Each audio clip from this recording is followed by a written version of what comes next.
আমি অনন্যা। আপনারা সবাই কেমন আছেন? আরেকটি নতুন ব্লগে আপনাদের সকলকে স্বাগত জানাই। দেখুন, আজ একটি সম্পূর্ণ অন্যরকম ভিডিও নিয়ে আপনাদের সামনে চলে এসেছি আমি। আজ এখানে একটি আপনারা পার্সেল দেখতে পাচ্ছেন।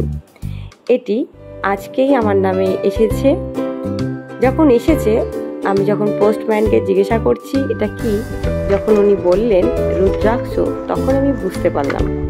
আমার মনে পড়ে গেল লাস্ট শিবরাত্রির পুজোর আগে আমি সদ্গুরুজির যে চ্যানেলটি আছে ঈশা যোগ সেন্টারে, সেই চ্যানেলে আমি রেজিস্ট্রেশন করিয়েছিলাম।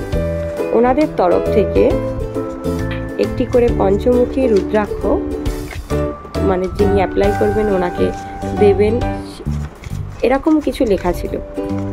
তো আমি ভাবছি এত মাস হয়ে গেল, হয়তো আমার অ্যাড্রেসে আসেনি, আর হয়তো আসবে না।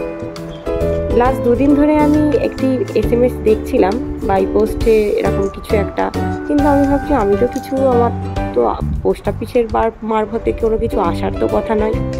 তো এলাম, ঠিক আছে, ও ছেড়ে দিই, কি নাকি মেসেজ।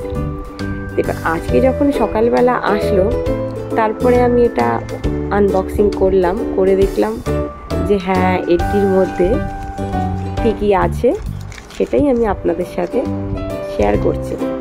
দেখুন, এখানে দুটি আলাদা আলাদা এনভেলপের মধ্যে যে কালো ধাগা তাই রয়েছে, আর একটি এনভেলপের মধ্যে বিভূতি রয়েছে, আর আরেকটি এনভেলপের মধ্যে দুটি রুদ্রাক্ষ রয়েছে, যে দুটি পঞ্চমুখী রুদ্রাক্ষ।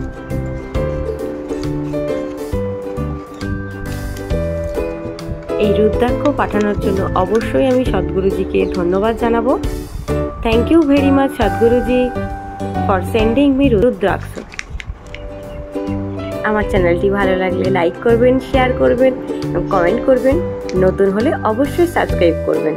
সবাই ভালো থাকবেন, সুস্থ থাকবেন, সাবধানে থাকবেন। আবার দেখা হবে অন্য একটি ব্লগে।